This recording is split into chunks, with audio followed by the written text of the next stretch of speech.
दूसरा नंबर उसके बारे में जानेंगे।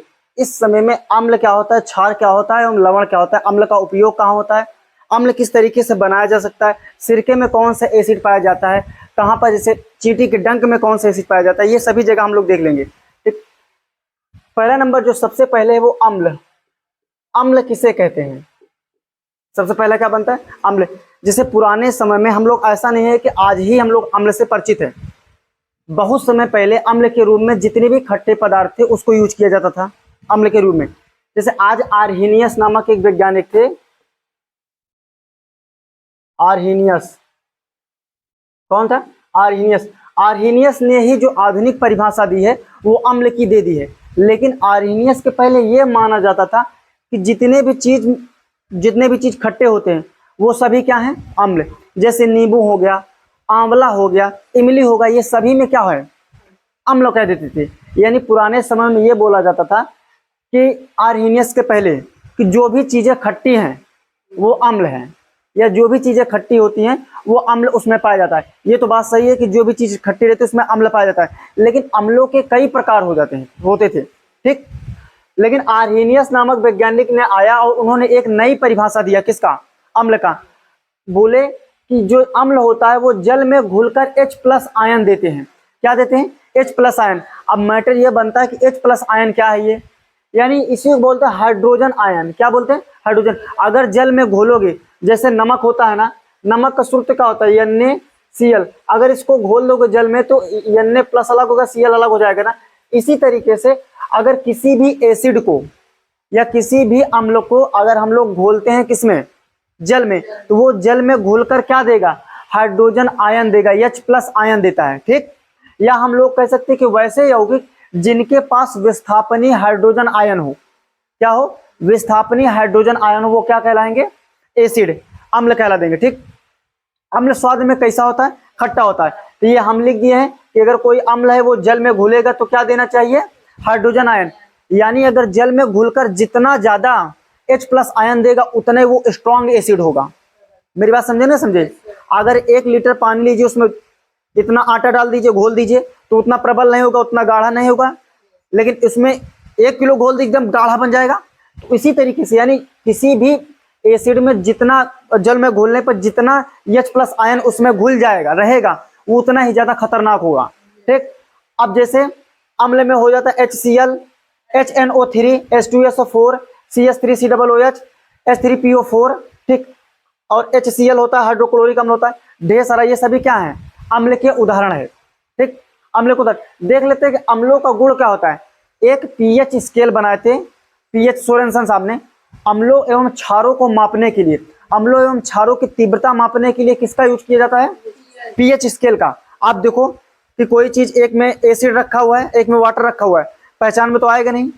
आप चख के तो पता भी नहीं कर सकते, क्योंकि H2SO4 हाई क्या होता है कि संक्षारक प्रकृति का होता है, वो जला देगा। इसीलिए सोरेनसन साहब ने pH स्केल बनाया। यहाँ पे pH वर्ड आ गया, इसीलिए मैं बता रहा हूँ। P का मतलब होता है पावर, और ऑफ, पावर ऑफ हाइड्रोजन या पोटेंज ऑफ हाइड्रोजन कहीं के भी बोल देते हैं। ठीक, देखो जितने भी अम्ल होते हैं उनका जो pH वैल्यू होती है वो 7 से कम होती है। किससे कम होती है? 7 से। चाहे जितना pH रहेगा। और याद रखो, अगर pH वैल्यू घट रही है तो इसका समझ लो कि हाईली वो क्या होगा। जैसे मेरी बात समझो, अगर आपसे पूछा जाए कि ये 5 है, ये 4 है, ये 3 है, ये 2 है, ये 2 है, ये 1 है, तो पूछेंगे कि अगर इसका एक का pH 5 है, एक का pH 4 है, एक का pH वैल्यू 3 है, तो इसमें सबसे ज्यादा जो खट्टापन कह सकते हो या खतरनाक अम्ल, तो जितना कम जाओगे उतना अधिक होता हुआ जाएगा। ठीक है ना? ये समझिए। अभी pH जब स्केल बताएंगे तो उसमें पूरा बता देंगे। ठीक है ना?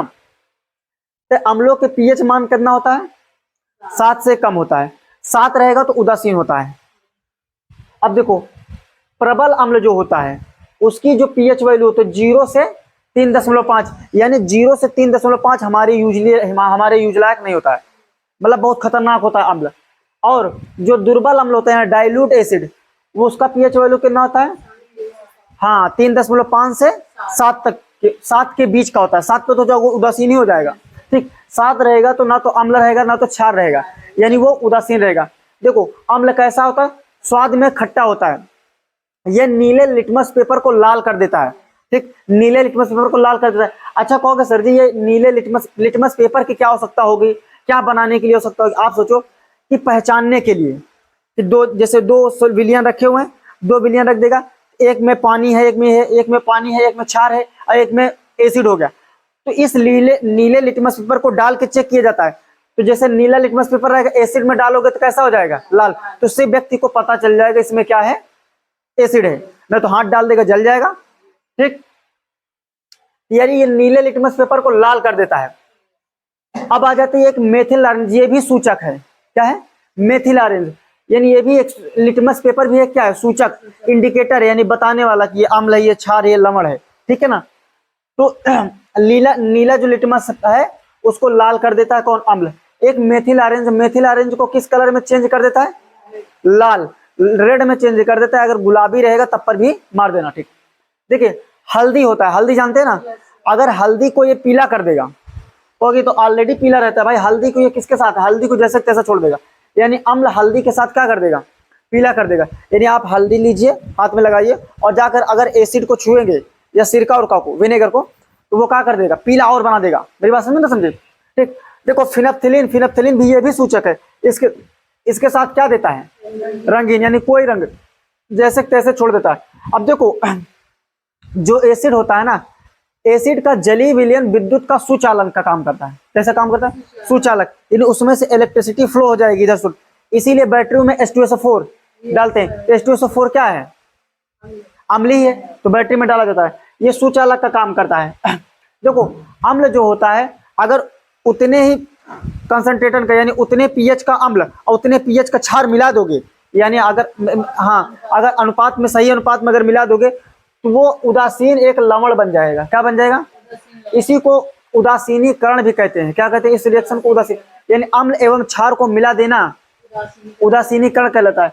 तो उदासीनी में क्या बनता है, लवण बनता है एवं पानी बनता है। जैसे हम ले लिए HCl एक अम्ल है और NaOH एक क्षार है, जिसमें भी OH लगा रहेगा क्या हो जाएगा, क्षार।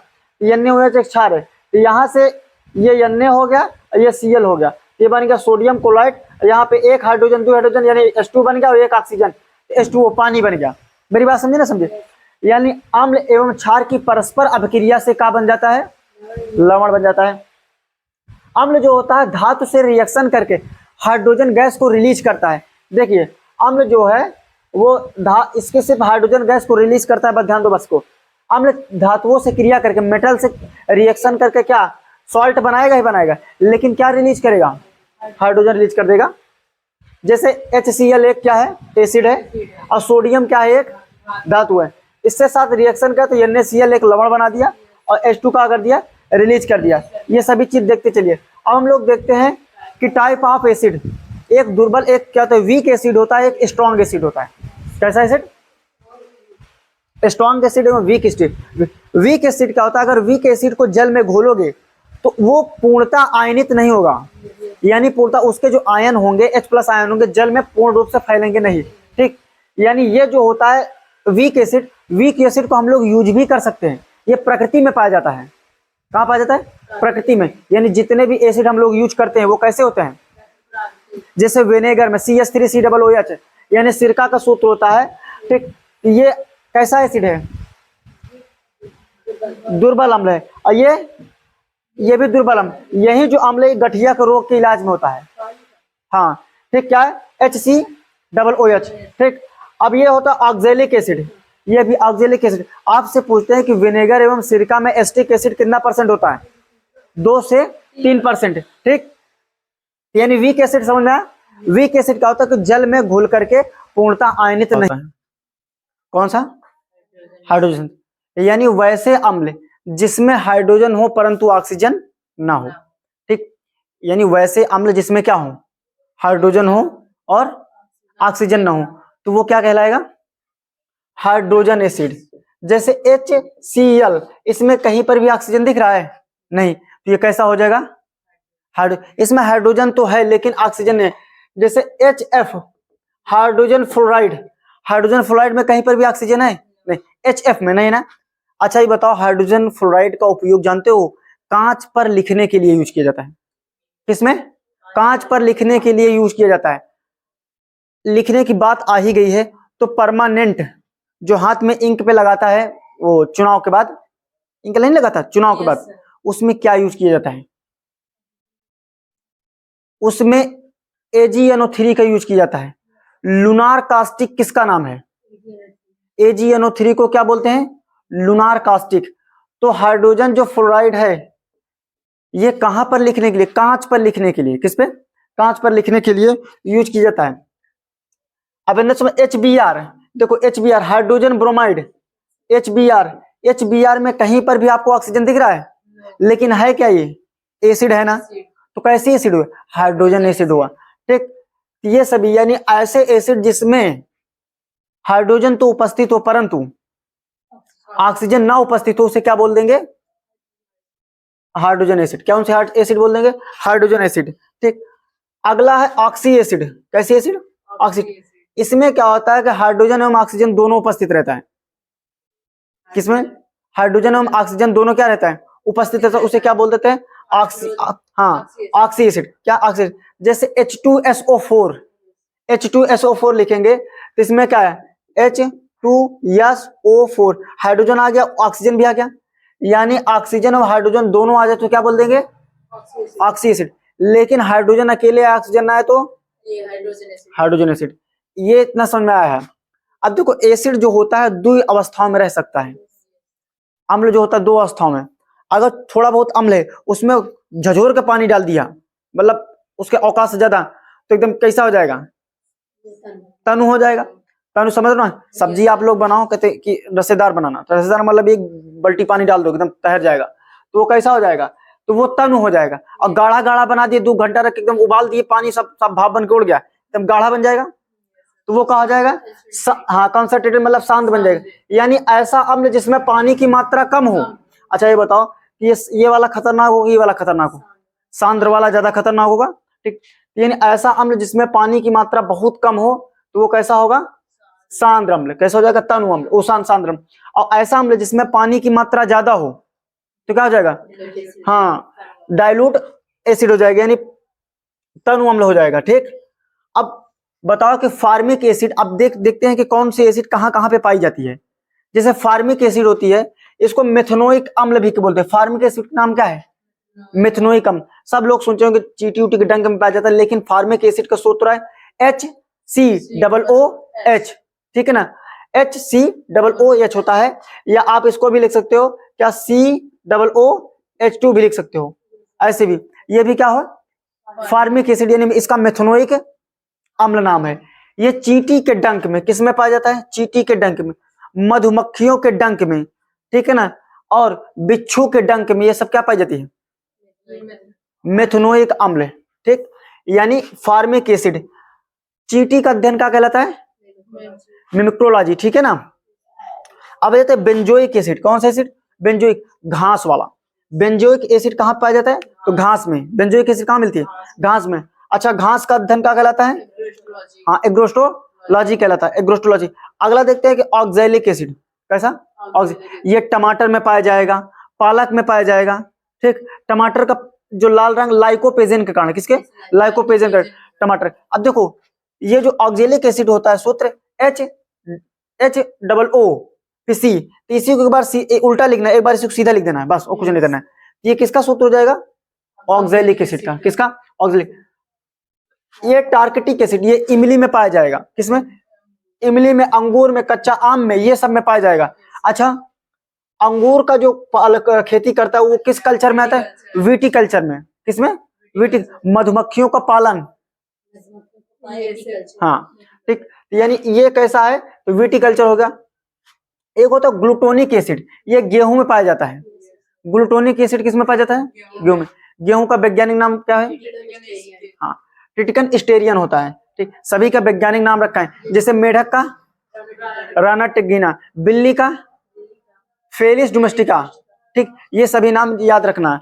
जैसे अब देखते हैं कि butyric acid, butyric acid butter में पाया जाता है, मक्खन में पाया जाता है, इसीलिए ज्यादा मक्खन वक्खन खा लेने पर गले में देखते हो ना कि हाँ खराश हो जाते, खराश नहीं मतलब अजीब से जलन सा। हाँ ठीक, एक होता है टेनिक एसिड, ये चाय में पाया जाता है। और राष्ट्रीय चाय निदेशालय कहाँ है? कोलकाता में। दार्जिलिंग ना मार देना, ठीक है ना। दार्जिलिंग में पहली चाय की जो था वहां का जीआई टैग मिला था। ठीक, अगर बोला जाए कॉफी बोर्ड अनुसंधान कहाँ बटे, हाँ, तो सबका अलग अलग है। एप्पल में कौन सा एसिड पाया जाता है, मैलेइक एसिड पाया जाता है।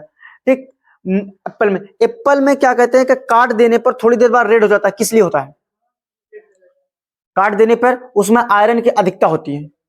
ठीक, इसके कारण, हाँ। अब आ जाते हैं कि आंवला में एस्कॉर्बिक एसिड होता है। विटामिन सी का वैज्ञानिक नाम क्या था, एस्कॉर्बिक था। विटामिन सी का एस्कॉर्बिक नाम। अब देखो लैक्टिक एसिड में क्या पाया जाता है, दही में कौन सा एसिड पाया जाता है, लैक्टिक एसिड। ठीक, कौन सा, दही में। अब आते हैं साइट्रिक एसिड। साइट्रिक एसिड किस किस में पाया जाएगा, नींबू हो गया, ठीक, नारंगी यानी मौसम्बी हो गया, ठीक, जितना भी खट्टा फल होते हैं उस सभी में क्या पाए जाएंगे, साइट्रिक एसिड। अच्छा, ये जब सभी जो आएगा, जैसे हमको चींटी काट ली तो हम लोग थोड़ी देर जलन होगा, बच जाएंगे। पालक में ये सभी देखो, ये सभी हमको नेचुरली मिल रहे हैं। तो ये सभी, जैसे अभी देखो गेहूं में जो मिल रहा है वो नेचुरली मिल रहा है, अंगूर में जो मिल रहा है वो भी नेचुरली ही मिल रहा है ना। तो ये सभी हमको, इसका मतलब है कि ये सभी हमको उतना हानिकारक नहीं होते, हमको हानि नहीं पहुंचाती। तो हानिकारक ये यानी इसका मतलब ये कैसे है कि ये एक दुर्बल एसिड है। कैसे, दुर्बल है यानी वीक एसिड है। और प्रबल एसिड का होता है वो हमको, हाँ, नुकसान पहुंचाता है, वो संक्षारक होता है, कपड़ों को जला देगा, त्वचा को जला देगा। ये सभी नहीं जलाएंगे। ठीक, जैसे ब्यूटोनिक एसिड होता है तो बटर में पाया जाएगा, ये नहीं पहुंचा रहा है। टॉनिक एसिड होता है किसमें पाया जाता है, चाय में, ये नहीं पहुंचा रहा है। एप्पल में मैलेइक एसिड होता है, ये खाते हैं तो हमको नुकसान पहुंचाता है, नहीं पहुंचाता। यानी जो भी प्राकृतिक रूप से पाया जाएगा वो हमको नुकसान नहीं पहुंचाएगा। लेकिन जो खोद कर निकालोगे, ठीक, जैसे क्या कहते हैं HCl हो गया, H2SO4 हो गया, सल्फ्यूरिक एसिड जिसे कहते हैं, ये सब खतरनाक है। HNO3 हो गया, ये सब खतरनाक एसिड में आते हैं, समझो ना। ये हमको संक्षारक प्रकृति के होते हैं, जला देंगे, फाड़ देंगे कपड़ा वपड़ा, ये सब काम कर देते हैं। इतना चीज एसिड है। ठीक, वो स्ट्रॉन्ग एसिड का जो पीएच होता है वो 0 से, हाँ, 3.5, कहाँ से, 0 से 3.5 तक, यानी ये खतरनाक एसिड होती है। ठीक, इसको लैब में तैयार किया जा सकता है या खनिज पदार्थों के साथ ही ये जमीन से निकलती है। ठीक, ये शरीर के लिए हानिकारक होता है, यानी ये हार्मफुल होता है। कैसा होता है, हार्मफुल होता है। ठीक, जैसे H2SO4, HCl, अगर बात करते हैं HCl का पीएच वैल्यू कितना होता है, तो 0। फिर नाइट्रिक एसिड HNO3 होता है, फिर H2SO3 होता है। ठीक, अब H2SO4 अलग होता है, H2SO3 अलग होता है। अब हम लोग देखेंगे कि सिर्फ और सिर्फ अम्लों का उपयोग, किस अम्ल का कहां पर उपयोग किया जाता है या कहां पर यूज रहता है। ठीक, जैसे पहला होता है टार्कटिक एसिड। टार्कटिक एसिड जो बेकिंग पाउडर होता है, ठीक, या बेकिंग पाउडर जानते हो नहीं जानते हो, एक होता है बेकिंग सोडा, एक होता है बेकिंग पाउडर। ठीक, बेकिंग सोडा नहीं जानते हो जी, हाँ, दूध में डालते हैं जब बनाने लगते हैं खोया का, या पावरोटी वोटी में जहाँ पे बेकरी उद्योग रहता है वहां पे क्या लगता है, बेकिंग सोडा लगता है। ठीक ना, तो बेकरिंग उद्योग में बेकिंग सोडा लगता है, लेकिन ये बेकिंग पाउडर है। अभी जब साबुन का निर्माण बताएंगे तो उसमें पूरा बताएंगे। तो यानी टार्कटिक एसिड का बेकिंग पाउडर के निर्माण में भी यूज होता है। अगला होता है एस्टिक एसिड। कौन सा, एस्टिक एसिड। इसी को अचार, चटनी, ये सब में कौन से यूज किया जाता है, एस्टिक एसिड।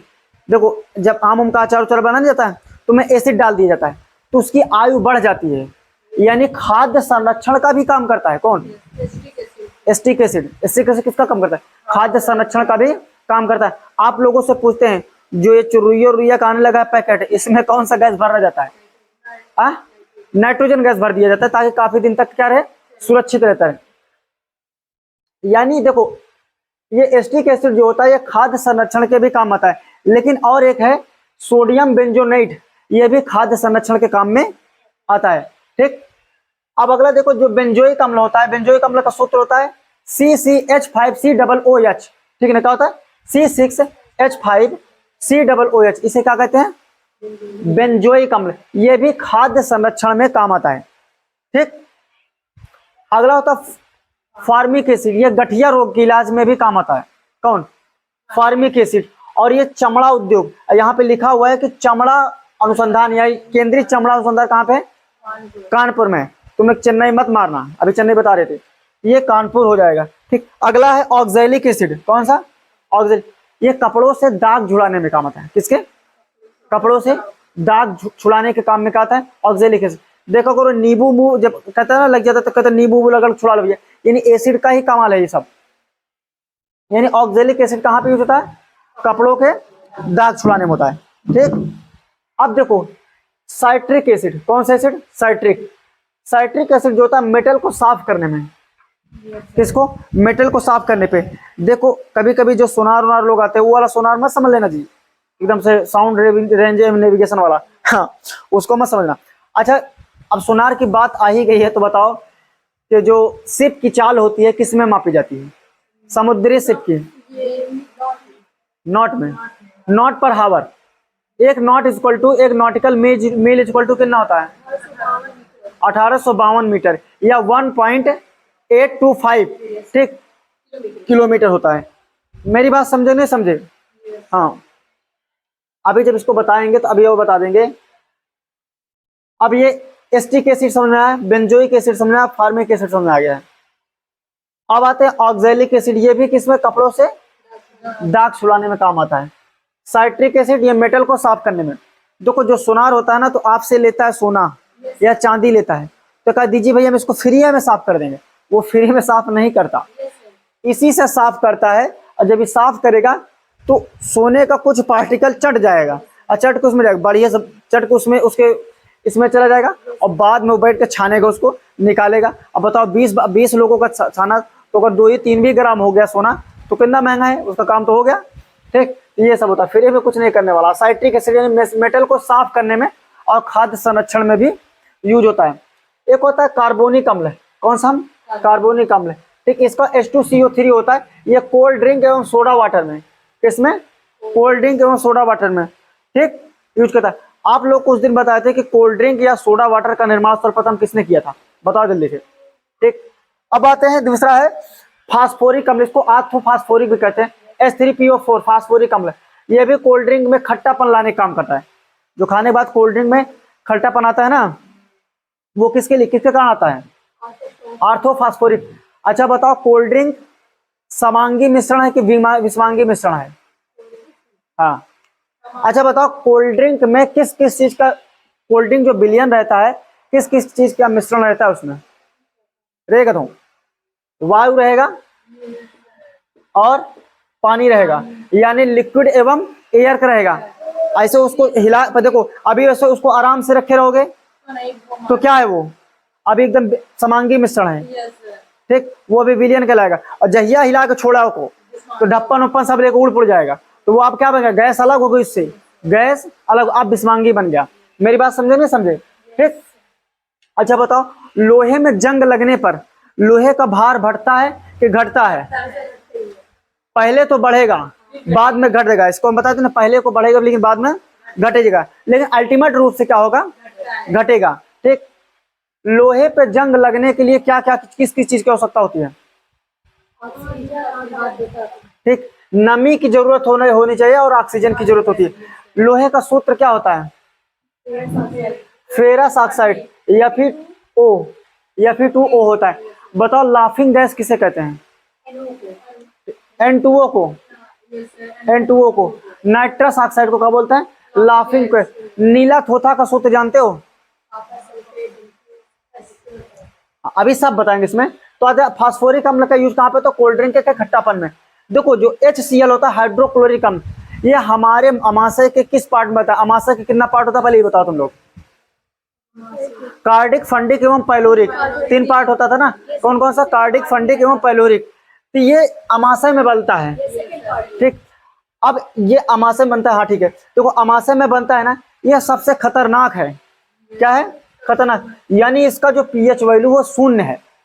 पीएच वैल्यू क्या है? शून्य। अच्छा बताओ कि हमने बताया कि अमाशय के ऊपर कौन सी अंदर परत चढ़ी रहती है जो एसिड से उसका संरक्षण का काम करती है? कुछ याद नहीं है तुम लोग को, पढ़ाना बेकार है तुम लोग को। अब देखो इसे HCl अम्ल को क्या बोलते हैं? म्यूटेरिक एसिड बोलते हैं। क्या बोलते हैं? म्यूटेरिक एसिड। इसका उपयोग अम्लराज के निर्माण में। ये अम्लराज क्या है? अगर HNO3 को, किसको? HNO3 को और HCl को 1:3 में, अब तुम लोग भूल जाओगे। HNO3 होता है ना,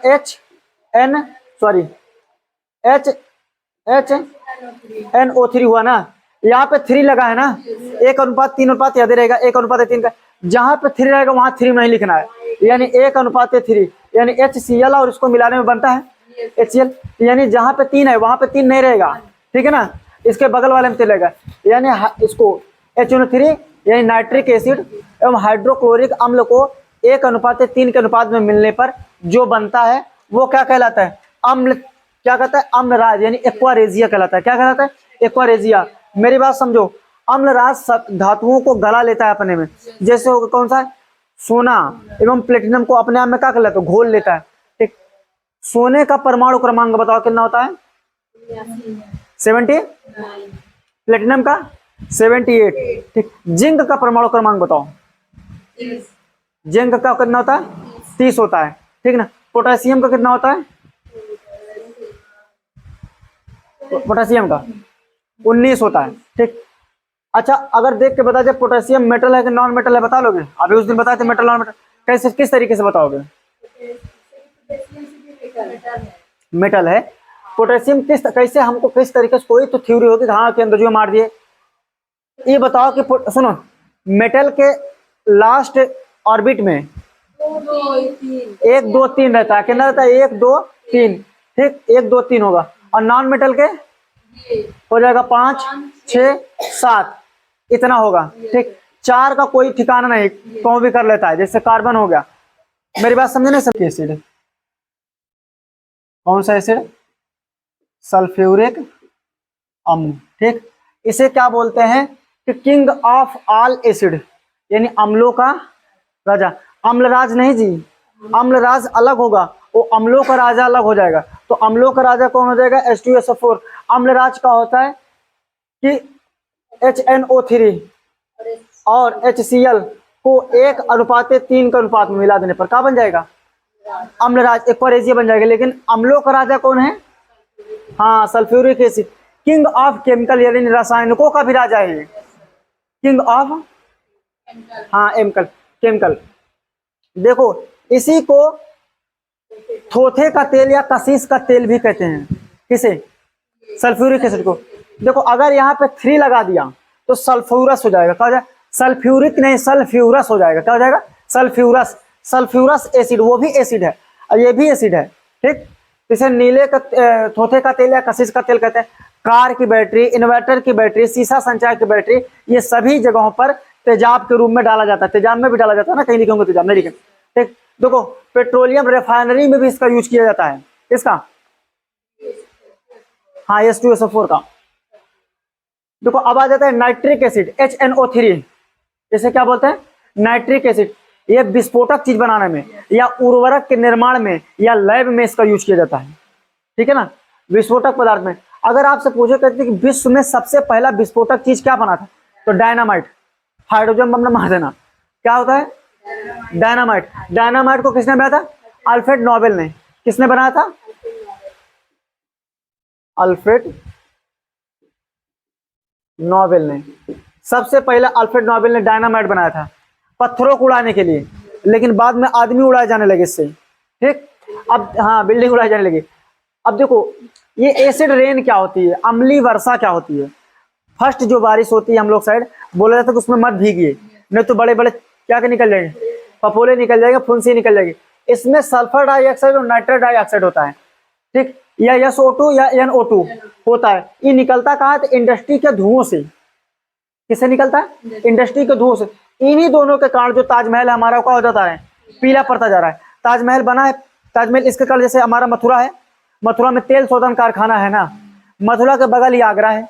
आगरा से धुआं निकल के जाता है, वो मथुरा से धुआं निकल जाता है आगरा में, आगरा पर जा रहा है पीला। जब पीला हो जा रहा है तो इसी को बोलते हैं स्टोन कैंसर। कौन सा कैंसर? Stone cancer. यानी पत्थर के पीला होने को ही स्टोन कैंसर बोल देते हैं, ठीक। देखो, जो एसिड रेन होती है उसका पीएच जो होता है, पीएच वैल्यू 5.5 से कम होता है, यानी बहुत भयंकर होता है जी। अब जो एसिड रेन में सल्फ्यूरिक अम्ल एवं नाइट्रिक अम्ल भी पाया जाता है, ठीक है ना। अब एक देख लेते हैं कि हाइड्रोजन बोरेक्स, क्या लिखते हैं? हाइड्रोजन बोरेक्स H3BO3, ठीक। ये आई वॉश करने के काम आता है, आंख को धुलने के, कुछ पड़ उड़ जाता है आंख में ना, या नहीं निकलने लगा तो वो यूज होता है। अब देखो, एक होता है कि कार्बोलिक एसिड। कौन सा? इसी को फिनाल कहते हैं। C6H5OH होता है इसका सूत्र फिनाल का, ठीक। पिक्रिक एसिड का TNP टाई नाइट्रो फिनाल कह देते हैं, ठीक। अब आगे हम लोग देखेंगे कि क्षार, क्षार एवं क्षारक एक ही चीज है। नेक्स्ट में हम क्या देखेंगे, क्षार एवं क्षारक, ठीक।